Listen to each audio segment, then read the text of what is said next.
Yeah, we got back on our cadence a lot better than we Uh-huh. have been, I would say. It's June. So we're inching It's true. towards what is living up to be an exquisite college football season.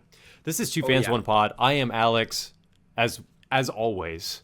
I have with me Brandon. Brandon, you look great today, by the way. What's going Oh, on you here? look Is it the better. glasses? I'm going to ask an It might ignorant be the question. I'm going to glasses. ask an ignorant question. Do you always wear glasses? Not always, no. Are you Usually a I'll mix it up. contacts guy? Usually, when I was younger, I was more of a contacts guy. But as I've come to my more formative, Years. senior years, Senior. I really like the glasses. That's good. I think it's a nice look. Yes. Wait, More so of you a went away from contacts. Are you not okay with the finger and the eye situation? No, I mean I still wear contacts. Like if I go to the gym, if I'm going out, getting active, you know what I mean? So I'll really, go this ahead is and throw just the for show contacts then. in. This is just for This show. is just When you go to this work, is, work meetings, when you have to turn the work, camera on, that's the one. look educated, so look like I know what I'm talking about in a Teams meeting, that whole thing. You know what I That's mean? crazy. That's crazy. Yeah. Two fans, one pod. I'm Alex. This is Brandon.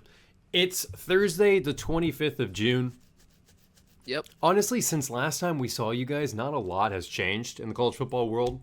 Some big news came out again. Brendan Sorsby in the mix. Yeah. Unfortunate. Yeah. I didn't realize because when you talked about the supplemental draft, I didn't realize that the NFL has elected to basically disregard it for the past like X amount of years. Yeah. And he was trying to essentially not only so for this whole thing to work out, not only would he have to go into the supplemental draft, but they have to have it to begin with. So I'm sure his lawyers reached out to the NFL and tried to set up and make sure that that happened, and it didn't. And so now it's Yeah. awkward. Now he's got to wait a year. What happens now? It's I believe he does have to wait a year to enter the actual draft. And the way it works out for the supplemental draft, like you mentioned, they elect whether or not to have it. And I guess they haven't had it in the past couple of years just because there hasn't been any players, that have had a unique situation that would require them to use that whole, structure.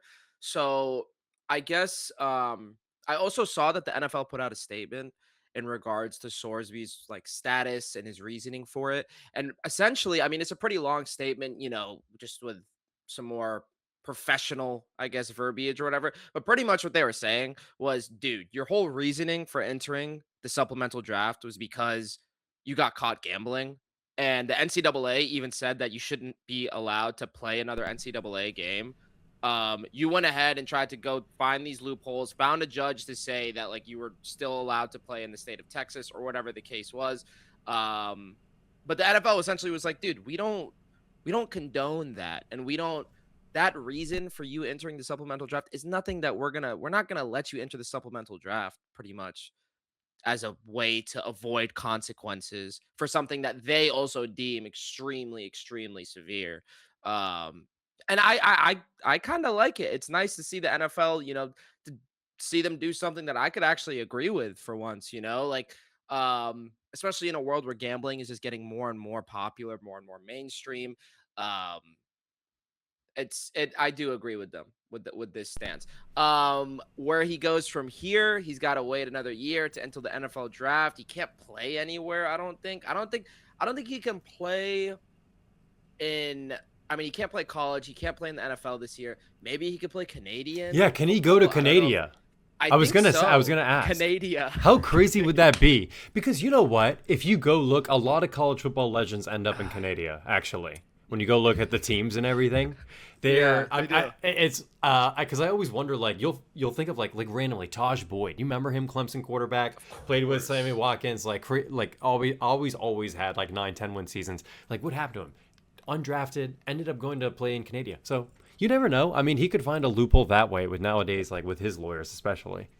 Yeah. K-State legend Brandon Banks, also a Washington Redskin legend. He just got inducted into the CFL Hall of Fame. Oh, that's really great. So That's shout out really to him. great. Honestly, like, are you more excited about that or the fact that CFB 27 is coming out in like 2 weeks?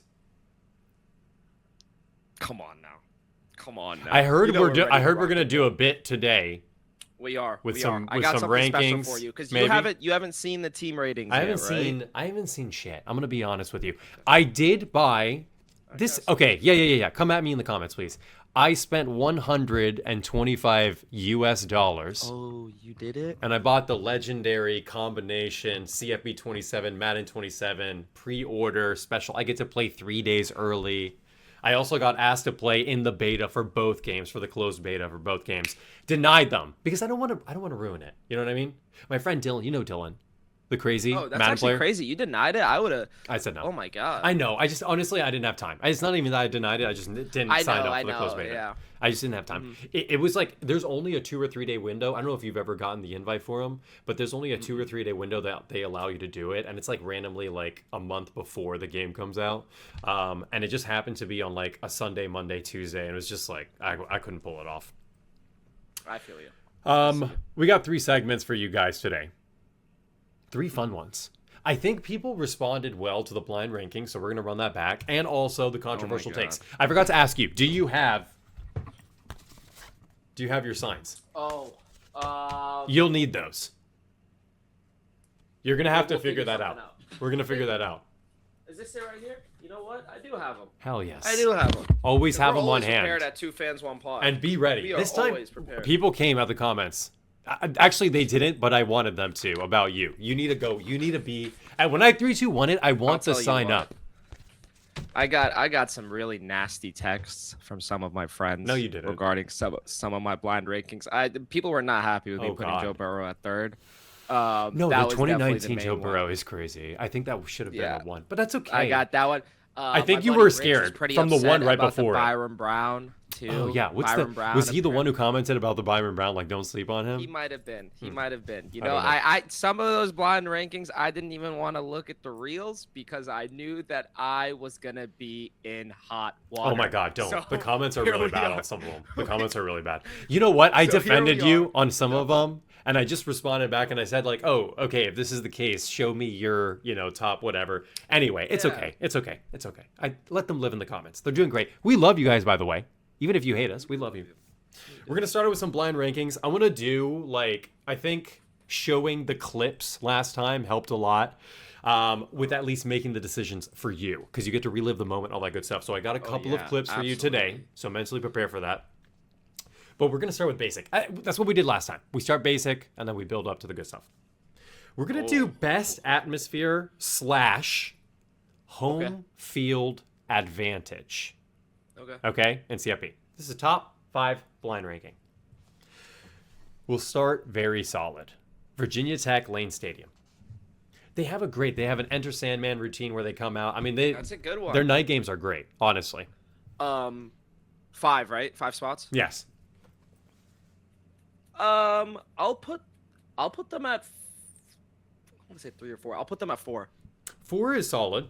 4 is actually very Let's get solid. spicy. Okay. Oregon's Autzen Stadium. Now we haven't them at been. 1. We've never been. I know it's so tough. I know. it's so I will tough. put them at 1. I respect Something that. about I they, respect that like too. it's crazy because they are. Like I was looking at it, like Penn State. I mean, they're obviously. I don't know if they're coming or not in this ranking, but they're easy top 2, top 3. Their capacity is what, like 110,000 or something, correct? It's like somewhere around there. I want to somewhere around there. Decently. Autzen is like at 60K. Yeah. But it still rocks that hard. It's crazy. Something about the way that the stadium was built. I don't know. The way they trapped the noise. I don't know. It's insane. Yeah, Insane. and even when Dan Lanning came out, like he even said himself, like to Penn State this past year, he said like, "Oh, we heard the noise when we first came in. It's like nowhere close to Autzen is," and I truly believe that. I want to go to a game.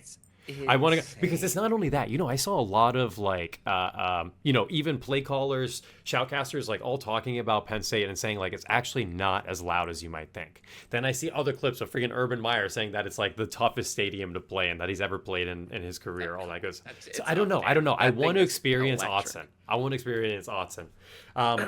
That was one of your big college football games we went to last year, right? Oh, that was Whiteout? the one. That was a crazy That was game. that was one. a crazy That was game. an electric. Think about how much like impact that had just on the whole season. That game, Insane. that was the first. That was the like, unraveling, little and we were there. That was the first. That was domino. the unraveling. I don't want to talk about it. I'm gonna cry. Okay, next one. LSU at night. You've got 1 and 4 taken. I have 1 and 4. They're 2. They have to be 2. Okay. They're 2. Home of the 12th man, Kyle Field, Texas A&M. 3. They're 3. Yikes. That puts 5. I had Penn State. The thing is, you knew Beaver Stadium was coming, but I think you had a lapse. And then as soon as you heard LSU at night, because you even said, "Oh, I know they're gonna come, and I have to put them top 2 or 3." So 5, we got Penn State. Okay, not bad. Okay, we're gonna do a transition here. Great top 5 list. I actually don't hate it at all, except for the Penn State pick. That was awful. Okay, we're gonna do. Okay. Just calm down. Calm down. We're gonna do. Oh yes. Hold on. Yes! Hold on. Time out. We're going to do top 5 blind ranking, top 5 coaching meltdowns in college football. Okay? Now, this one was tough because it took a lot of research for me. I apologize to anyone watching if you feel like I left you out. This is like, I'm telling you, there's so many rage moments that this was actually very difficult to do. Brian, this is a recent one. First one, we got Brian Kelly. Yeah. And that's what I said to the team. I said, we had some guys played their butts off tonight. And we're sitting here again. We're sitting here again talking about the same things. This is after a loss to About USC. not finishing when you have an opponent in a position to put them away. I what probably we're doing on the sideline is feeling like the game's over. He's incredible. Talk to me. What are you feeling? He is truly incredible. I'm putting him just because of how, like, it was a meltdown, but just because of how cringe it was too, and how staged it almost looked, like just the whole thing. That it's like it's number 2. It's hard to take him what serious. a moment! What a moment to force a meltdown. I'll give it a. Like, I like that. I love that pick meltdown. actually. Okay. Legendary is this the one? Nick This is Saban not- on the this is what I think it sideline is. with your shining star, Lane Kiffin. Coach Saban down Let's see there how with this 46 conversation seconds looks. left. He is hot under the collar that they gave up that touchdown. Well, he's mad at Coach Kiffin because they had a fumble. And that's definitely, he doesn't like that play call selection because when you have moving parts, It gets better. Wait. the potential of happening. Rather just hand it off. Dude, the pacing coverage plus mistake on the back end on taking the defense. headphones off So and taking Lane that picture Kiffin. just before, I like freaking- he You wasn't come able to home get too across late from the party. for Your Legit. dad's waiting for you, and he just Insane. started railing Insane. you. Insane. That. What did I put? I put Brian Kelly too. I'll put that 3. Oh yeah.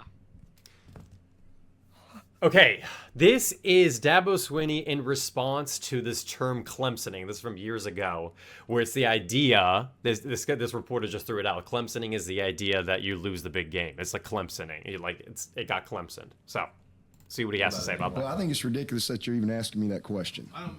That you even say the word. I mean, I'm serious. I'm sick of it. I don't even know why we even bring up the dadgum word. The How about daggum some word. of these other teams out there that lose to unranked opponents all the time? That's our 33rd win versus unranked opponent. We ain't lost to anybody unranked since 2011, but I have to come to a press conference in 2015 and get asked that. And that's all media bull crap. I can tell you how they feel about it. They don't like it. It's a Tell lack them. of respect. Tell it's them not that. doing your I'll put that homework up and for paying I'll attention put that to up what for reality is. He's so funny. Love the guy. I love him. Let's I talk really about, do. I know, yeah. I do. I'm starting to. Dude, his conferences last year were money. So fun to watch. He's just he loves the sport. He really does. He Poor does. guy though. It's just moving too quickly for him. He's a dinosaur. What are you gonna do? Such a dinosaur. Where do we have him at? You got 2 and 3 taken. 4. Respect it. Okay, Definitely next one. 4. Mike Gundy. Years Oh, ago, baby. early in his career, okay?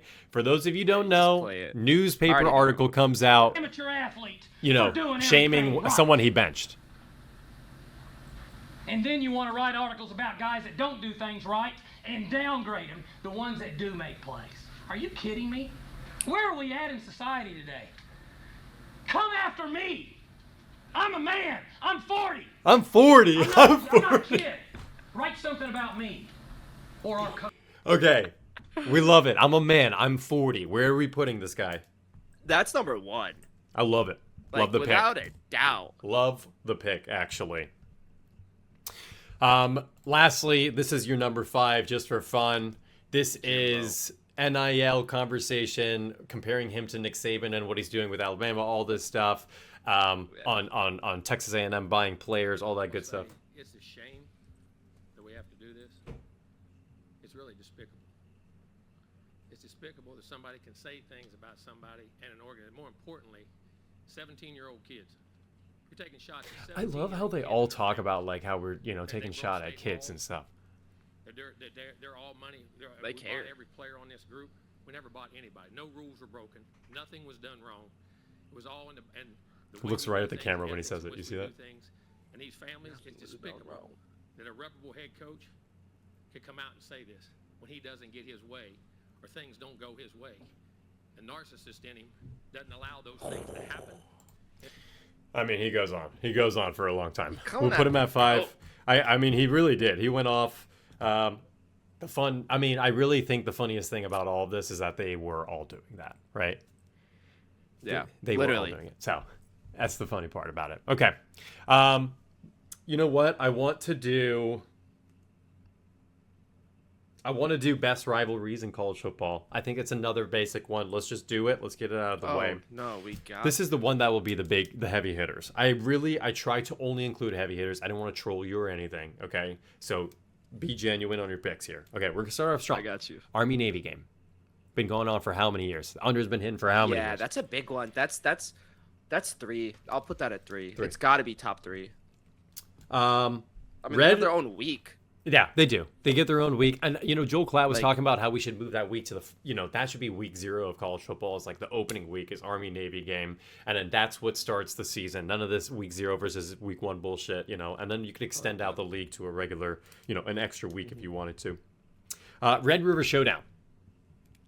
That's going to be Texas, Oklahoma. I'll put that. Damn, this is tough because, like you said, they're all gonna be like the big. I'll put that at 2. I gotta put that at 2. That's up there. I mean, they play at a neutral site every year. Like it's tough. There's That's so a tough much one. history between those two schools. It's almost like a 3-2-1 because I already know where you're going to put this guy. The game. Ohio State, Michigan. What are we doing? Wonderful. 3-2-1. So we have a 3-2-1. What are we doing? So right now you're fighting between a 4 and a 5 spot. Really. I Okay? am. The Iron Bowl. Alabama, Auburn. Damn. Yeah. I'll put that 5. We'll get cheeky. Just to make sure you can sneak in Little the following spicy. game. We have Florida State at Yeah, 4. 4. It's a great list. I actually love the list. Yeah. All right, let's I was get- hoping that you were gonna have Miami FSU on there. Yes, that would have been. Ooh, that's a great rival, but that's more of a newer one. I feel like, right? I know. I'm sure not they've too- played no, for so. like, I mean, it's an in-state rivalry. It's still going to be a great game. I think it's one of those like less consistent ones. Yeah. Just based on like that, like those teams are, they don't have the, I guess. Well, I don't know. Yeah, Miami has kind of, they kind of just got back to where they were like back in the day, and FSU is kind of on the. But yeah. We're going to go back to interactivity. Okay. We got more clips to show you guys. I've got top 5 voices of college football. Blind ranking. Okay? We're going to start off strong with Chris Fowler, and I got a clip for you for all of them, all right? Don't you worry. 8 inches. Pick up the first down. High snap. Kelly has to collect it. Makes a desperation heave into traffic. Treadwell off his hands and into the hands of Bombshell. A crazy carom and a touchdown for the Rebels. Crazy play call, perfect pairing. What do we like? Chris Fowler. I love Fowler. I really do. I love his voice. Yeah, it's got to be. I'll put it at 2. 2. Just because yeah, I love it's that. early. I love that. I would do the same. Honestly, blind, I'm putting him at 2 too. Brad Nessler, okay? A little bit older name. a play that we'll replay, that we've replayed a couple times on the show. Ezekiel Elliott, and he's got an opening. Elliott off to the races. Can they catch him? No, they 4. can't. Touchdown. You recognize it as soon as you heard it, right? Yeah. Brad Nessler. Like it. Okay. Legendary college football voice. Gus Johnson. Dude, this is my guy.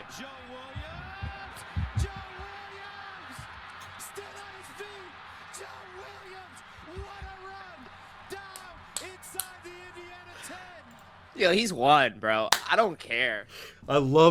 Dude, his something about his energy, I don't know what it is, and he'll like when his voice breaks too. Okay, we got another older name, so I got to give you a highlight, obviously. Yeah. Kick 6 against Bama. We're putting it up in spirit of the Iron Bowl. This is Vern Lundquist. Okay. Yeah. Remember, a block kick could go the other way, too. He's got to be careful and get it up. On the way. No, returned by Chris Davis. Davis goes left. Davis gets a block. Davis has another block. Chris Davis. I mean, this is just a great play. No flags. Yeah. I'll put him at 5, but man, what a play. What a play. Okay, and at 4, we have a fun one. I looked up this announcer because I love watching. This play is like such a meme play in college football. I'll play it for you. You'll recognize it as soon as you hear it. Mm-hmm. But this guy apparently is the Hornets play caller, like the shot caster. Yeah, he's Eric great. Collins. So I've heard like crazy fun things about him. He shoutcasted this UCF game. They're coming after. McClain. Running out of time. What do you got? McClain. He's still on his feet. Oh my goodness. Oh my God, the voice crack. Dude, the game continues. If I could do an unblind ranking, like it's him, Fowler, and Gus at the top. That's so funny. Like, easily. That's it. You know what? You have 1, 2, and 3. You had him at 3. That's what you got. So it worked out. It was perfect. You had another perfect list. Go. Congratulations. Let's go. Okay, this one is a fun one because this should spark a little bit of some spice. Okay. Oh, spicy! I was gonna say because you got to think about this one for a second. I got best one-hit wonder season by a program. Okay, so think about what that means. You know, adjacent years not so good, random. Like they could even have a crazy drop. Yeah. We're gonna start with the team we talked about earlier, 2019 LSU Tigers, and I included them in this list because I truly feel like that team was so loaded with talent on offense and defense. They've been trying to recreate that model, and it just has not come to, right? Ed Orgeron, who won a natty, got fired. You know, I mean, let's be honest with each other. It's a one-hit wonder season. Where do you got them? Yeah. It's up to you, though. I mean, I'm just giving my own personal. When you're asking me to rank them on how strong that one-hit wonder season. Like, was, yeah, right? like literally the most of a one-hit wonder season.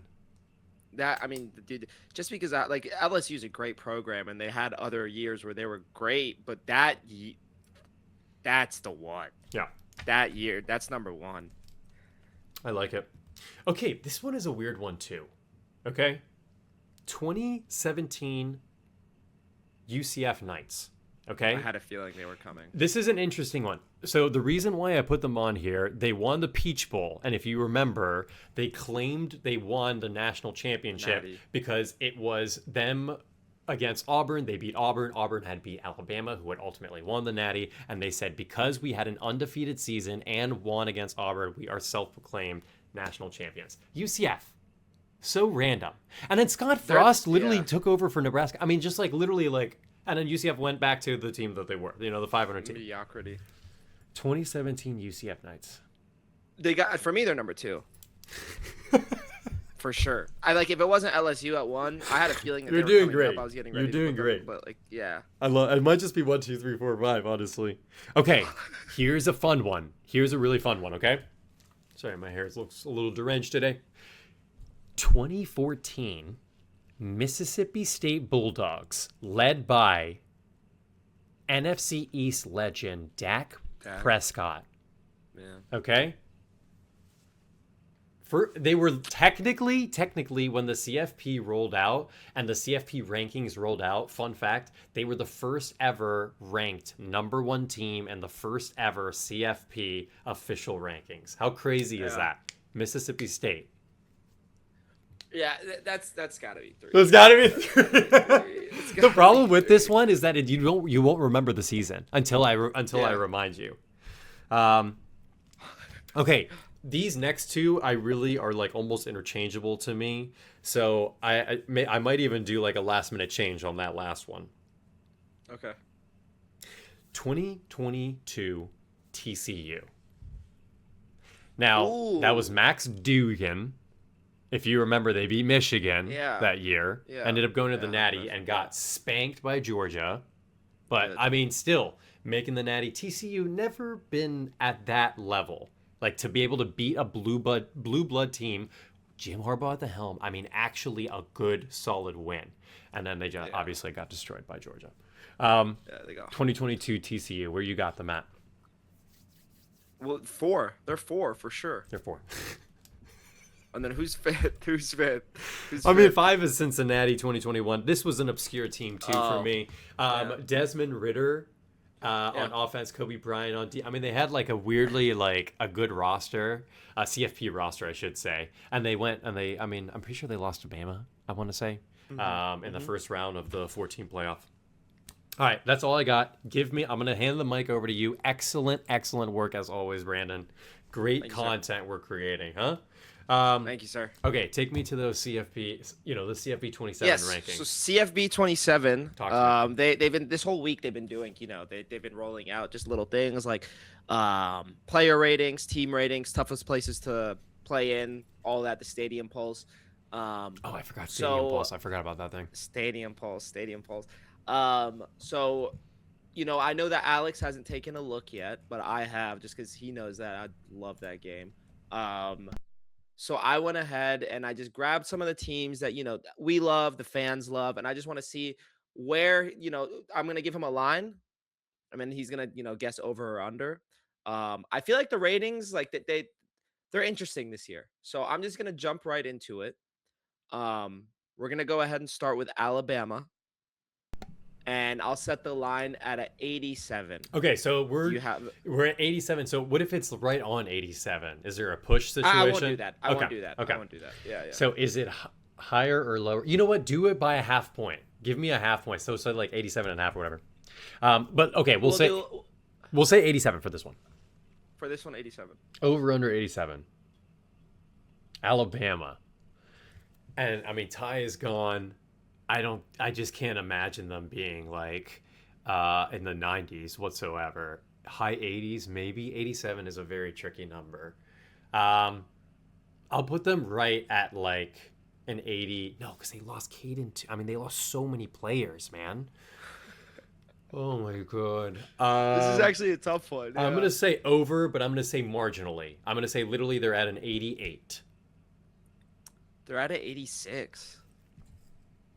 Yeah, that was a tough one. That's a tough one. That was a tough Okay, one. they're an 86. I should have gone under because that was what my heart was telling me. But a part of me was like, I feel like you're trying to mess with me because it's like right at that number. You know what I'm saying? And we're so used to Alabama just being like juiced up. Yeah, and Alabama, anyway, we have a hot take that came in about Alabama today. So fans, prepare yourselves. Oh, I'm excited for that. Yeah, I'm going to save it. Okay. So let's go ahead and move on to my squad. We're going to go ahead and put Michigan's line. Let's put them at an 84.5. Michigan.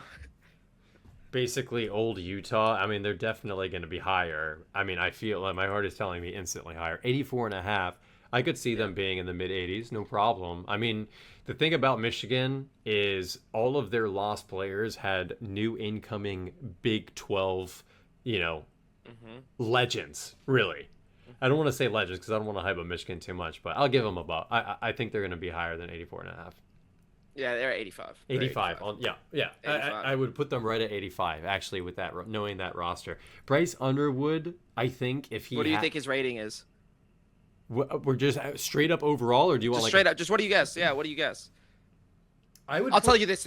For a quick like reference, they put Bo Pribula, your guy, and Eli Holstein. Both of them are 79.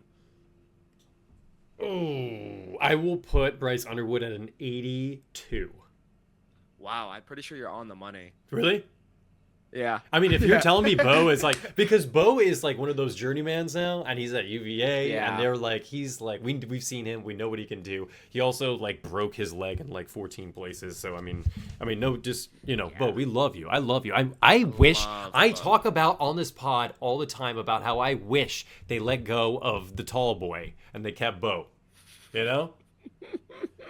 Christian, sorry, what was his name again? Christian Hackenberg, Part 2? Yeah, sorry. There you go. Part 2. Fucking Drew Allen. Yeah. I can't believe he's going to play for the Steelers next year. He's going to actually start a game. Imagine. Moving on. Give me another player / team. Oh, God. I'm actually destroying this game. We'll do Oregon. Okay. And I'm going to put the line at an 89. 88.5. We'll do 88.5. Excuse me. The thing about Oregon is like Dante Moore is back. They juiced up everybody already. I mean, their wide receiver room is stacked. Their defense, they got not Dylan Thieneman. What am I saying? They got Coy Parrish now. I mean, like, they're above for sure. There's no question for me. Above 88.5. Yeah, they're at a 91. They're the best team in the game. That's what I'm saying. Like, I really think like they're the best team in the game. Isn't that crazy? What team would you want higher? You want me to tell you? I mean, they're not on my list, so I'll go ahead and tell you. Ohio State and Indiana are right beneath them. Okay. Right below them. At Don't 90. give me the numbers, but okay, well, 90, that's fair. I understand that, but it's hard to because Indiana just wanted. I mean, Ohio State is the first name that comes to mind. Remember when it used to be Alabama? Okay, all right. Let's go. Look at me, another team. I'm gonna go to your guys. I'm gonna go to your guys. Penn State. We're gonna do Penn State. Hell yes. I'm gonna set this line. And give me a player or two after. I want a player or two after. You want a player? After. Let me do overall. Let me do the overall. Yeah, I know. Yes. From the Penn State roster. Yeah. Maybe right. pick your boy. Huh? Who's that? Your okay, your boy. yeah, we'll do that. Yeah. We'll do that. I need to pull up what his thing is at, but we'll do that. I'll put the line for Penn State, though. I'm going to put them at an 84.5. Ooh. 84 burgers. 84 burgers. Oh boy, this is going to be really sad, but I am going to put them under 84. I see them at an 81 or an 82, and I'm just like, I would be happy with that. If you tell me they're in the high 70s, I also wouldn't be shocked. I'm going to be honest with you. I wouldn't be shocked. Because that's what they would rate Iowa State, right? Yeah. No, you're close. They are at an 83. They're under, but they're barely under. Interesting. That's a barely under. Very interesting, actually. Okay. Right, let's go ahead and pull up your guy. Okay. I want to guess what his thing is at, but let me just look it up just to be sure. Just to confirm, this is Tony Rojas, right? We're doing? Yes. We're doing Tony Rojas. Tony I'll Rojas. go ahead and put his line at an 87.5. Fifth-year senior. Senior year. Well, redshirt junior, I believe, right? Something like that. Yeah, it's his 4th year in the program. 4th year in the program. Okay, so he's not. I mean, he was the captain last year on that defense, I'm pretty sure. I mean, he's just going to be one of those Penn State players that just plays forever here and then maybe doesn't really make it that big in the NFL. That's what I feel like it is. I hope it's not, but I've just seen it happen so many times, like at Penn State. So many legendary like linebackers, and they just like kind of like, so I'm going to actually put him on the under. Would you say the number was? 87.5. Yeah, 87.5. I would probably put him in like the mid 80s, maybe 84. He's at 85. Holy. He's at 85. I'm on top of it today, huh? You are. I'm on top of it. What the heck? Yeah. Can you just give me one where you're super off? No, I know. The thing is like I know how recently like CFB has been rating the last year. I saw those ratings and I was like, they actually like if you're brutally honest with yourself, you know what they're gonna be. Yeah. All right. I'll go ahead. This will be the last one we do. Give me a chunky one. Let's do it. We're gonna do. And we got some quick hot takes. Maryland. Oh. We're gonna do Maryland. This is a tough one. We love this program. Yeah, exactly. I'm gonna do this blind. Don't give me an over under. I got this blind. The thing is, I've been slamming them so well. I got this one in the bag, and I already know it. The number came to me when you said it. You ready? I'm so ready. 73. Tell me I'm on the money. Tell me I'm on the money. You're so far off. They're an 80, brother. They're an 80. They deserve. What are you talking about? How are they an 80? And you're telling me Penn State's an 84? Yeah, redo the whole thing, dude. In what world is Maryland an 80? Hello? Penn State is not an 84. Sorry, Penn State's an 83. 83 or whatever it was. And then, you want to guess what your boy Franklin's at? I kind of do, actually. Bonus round. Virginia Tech. I'm going to put... Would you say Penn State was 83? Yep. Virginia Tech, 84. 81. For the headlines. Really? Yeah. Oh, man. That's what you have to do. You have to be brutally honest with yourself, and CFB 27 is honest with himself. I mean, I can't understand. I just don't understand the James Franklin hype. I don't get it. I don't understand it. Are you guys watching? Anyway, I'm sorry. We do this every pod. I'm done. I'm over it. We do. Oh my God. All right, good. Let's get us. I'm heated now. Do you have your cards? Do you have your cards ready? Prepare your cards. You guys, we're here for the final part of today's episode. Hot takes. Okay? You guys know the rules. If you agree with it, you put up the agree. If you disagree, we're gonna do a 3-2-1 situation, and I want you to be freaking on top of it. Okay? Yes, sir. We're gonna start with Alabama because I promised you that. Okay? I'm just gonna prepare mine because I already know it. Kalen DeBoer is faced with an impossible task and will never be able to recreate the championship legacy Nick Saban built.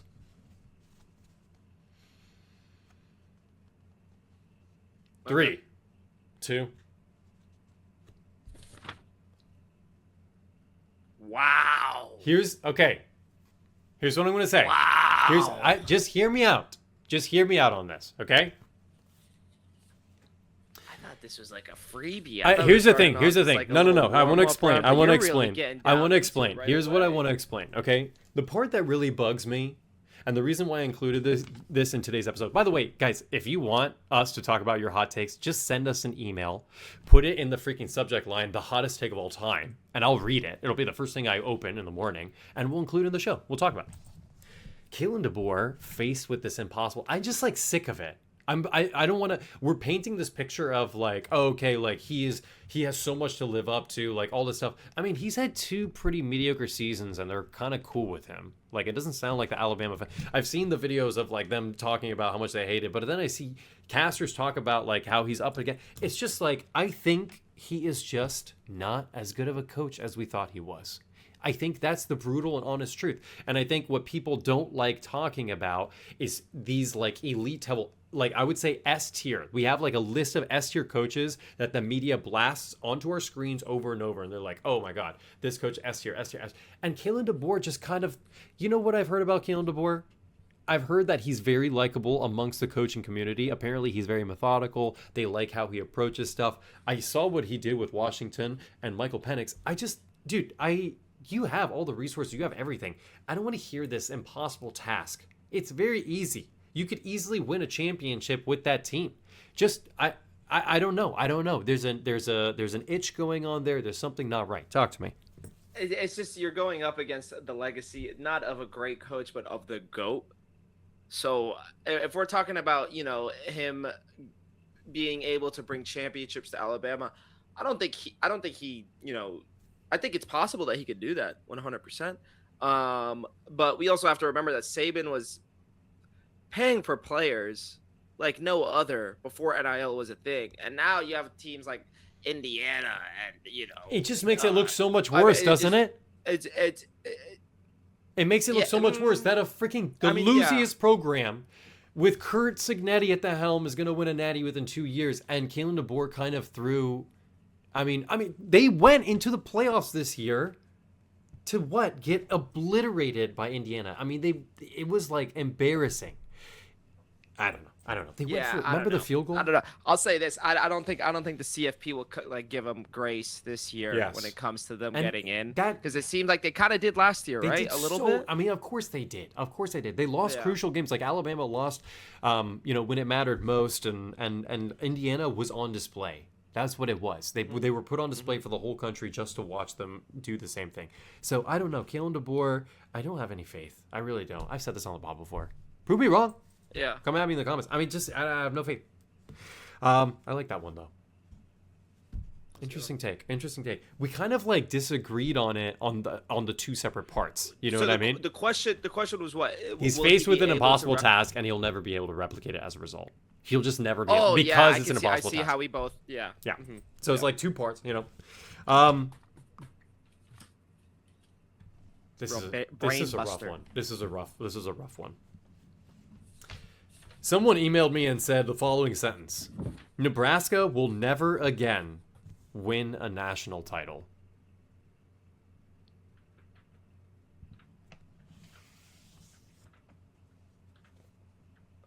Three, 2, 1. Okay. I want to hear you first. Okay? I mean, never again is a crazy statement. We'll say, why don't we limit it to our lifetime? And then,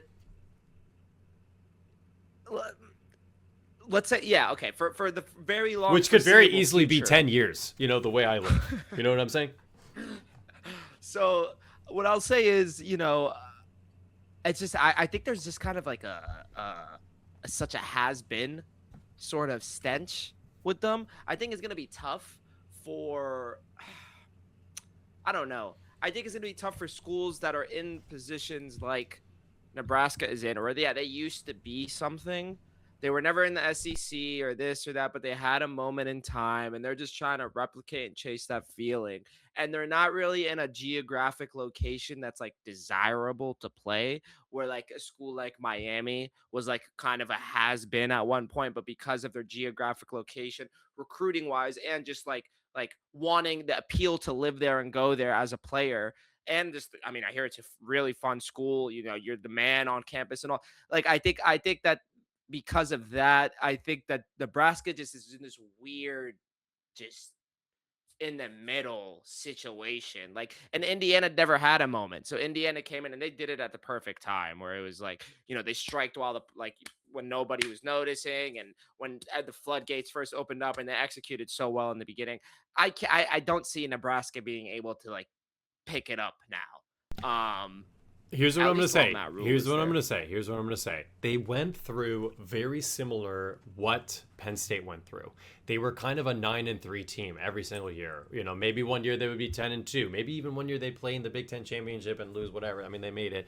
Head coach Bo Pelini. I watched him. I mean, when I was at Penn State, I watched him come and play, and he would beat Penn State. I mean, I just saw that happen so many times. So I think what the Nebraska fan base was tired of, and what ultimately led them to Matt Rule. Matt Rule, before they got stuck with Scott Frost, thinking that he was the next big thing after that 2017 UCF season. I think you're right. I think they are in that lull, but all it takes is a simple coaching change. We've seen that already. Any team can win any championship any year. And the talent that goes through Nebraska, we joke about it, but those corn-fed boys, they can play football.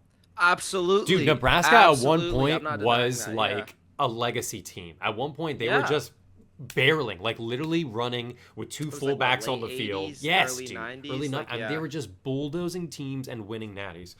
They can get there again. They have an identity. They know exactly. I saw Michigan do it. I literally saw Michigan do it.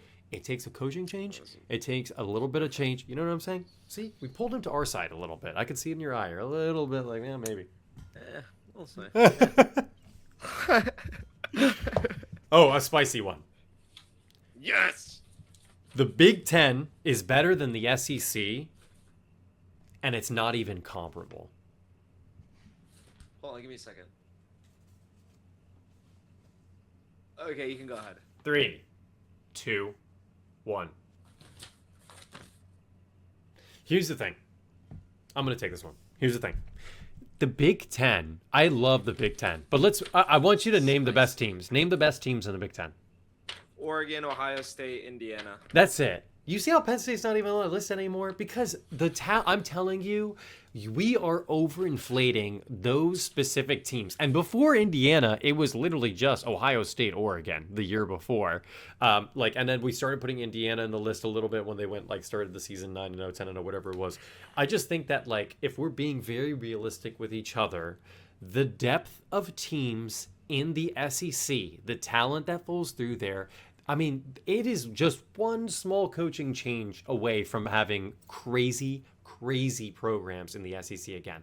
A bunch of 8, 9, 10 win programs. I mean, the powerhouses, I think Alabama, Georgia, I mean, they were there. Georgia is still there as as one of the powerhouses in the SEC. Alabama will still be in contention at the end of the day. I think those teams paired up on a neutral field against a lot of those Big Ten teams are going to steamroll because they have the explosiveness. They have it's so unfortunate we don't get to see crossplay very often until we get to the bowl season. But I still think because of the depth of teams that the SEC has that are playing at a very high level, it's difficult to say that the Big Ten is there. I still think the powerhouses, Ohio State, Oregon, Indiana, they're going to put up a fight against SEC teams. They might even bulldoze them. We saw that happen to Alabama last year in the playoffs.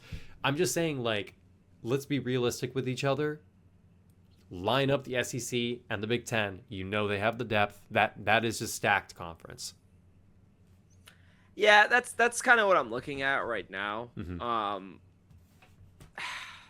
It's interesting because I feel like the Big Ten, I like their, for lack of better terms, like their middle of the mall, like that mid-tier. I like their mid-tier teams more than I like the SEC's mid-tier teams. Like I'll take a Iowa and Illinois over, a Mississippi State and a Kentucky. I mean, that's okay. Once you're getting to the BC tier teams, no disrespect, but first of all, Kentucky can put up a fight too. And I like. And they just fired. No, they didn't fire Stoops. Did they fire Stoops? They did. They did it, and they got the Oregon OC. Offensive coordinator, right? Yeah. You never know. Be careful, buddy. It's close. I'll say this: it's closer than it's ever been. The margin. I can go either way. That's what you're saying. I understand that. I can see that. It can want to. I mean, what did Big Ten's won it? What the past 4 years? I know that's the big argument. It's like winning the Natties. I understand that, but over the course of 100 games from Big Ten to SEC teams, I think SEC is winning those games majority. I just see that. I understand that doesn't happen in the season. They have more S tier teams. Yeah, they have more S tier, more A tier teams, more B tier teams even. I think we forget. Where are you putting Maryland, for example? Be honest with me. What tier are you putting? Yeah, I know. I'm just saying, we have. No, I agree. And you have schools like not just Maryland, Purdue, Rutgers, Northwestern. Yes. Yeah. I mean, and it's unfortunate, but that's just what the program is. And what's the SEC's trashiest teams? Not even trash, but the SEC's worst teams are what? Mississippi State and Vandy. Kentucky and yeah. I mean, and they're all pretty good. Yeah. We got to flip. I love that. Speaking of Big Ten. But next year. Sorry, not Big Ten. Speaking of SEC. Texas is already a bigger brand than Alabama.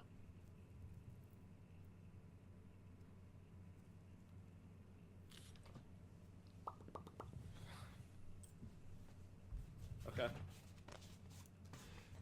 3, 2, 1. Yeah, I think it's obvious, isn't it? It is. That Arch Manning whole thing helped. Nick Saban leaving helped. I mean, Yeah, everybody like wants Texas to be good right now, and I think it's because we want to see Arch in those big moments. Everybody wants to see him in the playoffs, but like, yeah, there's really, and also Sark. Everybody's been waiting for Sark to really take that leap and be like almost the next Saban, I guess. You know what I mean? Early game hosting Ohio State this year, by the way. That'll be a lot of fun. Second year. And Last year it was in Ohio State. Yeah, Right? yeah. And I mean, I love that game. I love that we're doing more of those early season too, just so we can get it out of the way. I like that. I like that we both like that take a lot.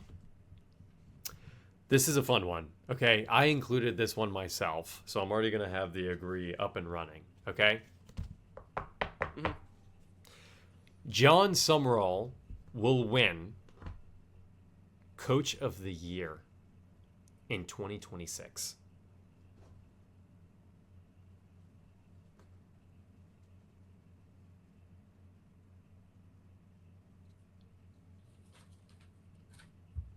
Can we say? Oh, you did it. No way. Okay. Talk to me. Tell me your reasoning. I can tell you. I was gonna ask if we could revise that to like put him like in the contention, just because like there's just so many coaches. And I'm saying he wins it. Wins. Outright. That's your guy. Hot take of the day, buddy. John Summerall. Let's think about it for a second here. What does it take nowadays to win games? It's that winning mentality, and I think if a coach can prove it, that you can go from program to program and win and win and win, you can build. And I think now that he's finally in the big leagues, we've been saying this for years on the podcast. Yeah. Well, not like literally, quite literally now. I think John Summerall has what it takes to turn Florida around significantly, and I think in year one he wins Coach of the Year. Well, how many games do you think he wins in year one? It would take a lot of wins, buddy. It would take a lot of wins. It probably would take an SEC championship game appearance minimum. So 10 plus wins, reasonably. I'm looking at their. I know that this is. I guess this is kind of cheating me looking at their schedule, but it's not an easy schedule. It's a tough one. Yeah. John Summerall. I could see them FAU, Campbell. I can see them beating Auburn. I think they should beat Auburn. I'm not a fan of that Auburn team this year. The coach, the whole situation. Oh, we know what you feel. We know how you feel about Byron Brown. Yeah, exactly. Ole Miss, I don't think they win. Missouri, I think they win. That's 4 wins, 1 loss. I think they could beat South Carolina, 5 wins, 1 loss. Texas, they go Texas, bye week, Georgia. Oof. I could see some crazy shit like them splitting one of those games. And then they play Oklahoma after Georgia. That's a rough schedule to end out the season. That's a no. That's going to be a no. Let's see the disagree. Pull up the disagree thing. We'll do this again, just for the clip. Here's the thing. Don't sleep on John Summerall, guys. And also don't... I love him. I do love him. I love him so much. I don't know what it is. I've seen him in interviews too. I mean, the guy is so personable, and he's just very down to earth. You know what it is? Yeah. I think everything you said 100%, and I think it's also like he has this like blend of like that old school and the new school. Yes. And like he's just like this young dude that just is such a breath of fresh air. He really is. And he belongs in the SEC. And then he also was a player in the SEC. He was at Kentucky, and he was really good at Kentucky too. So it just seems like he speaks the language. And oh man, he understands. I think Florida is in such good hands. Yes. I really do think so. I think I'm really excited to see how the season plays out for them. Yeah. I can close out the episode by saying that Florida, I see a very realistic chance that Florida can go to the SEC championship. Clip for me. Okay, I understand. I know, crazy. Hot take of the day. I could see that. I very easily could see that. I love that take. I love the Florida program. Take. I just think like Florida has the pieces, and with the right leadership, who knows? Maybe I'll be wrong.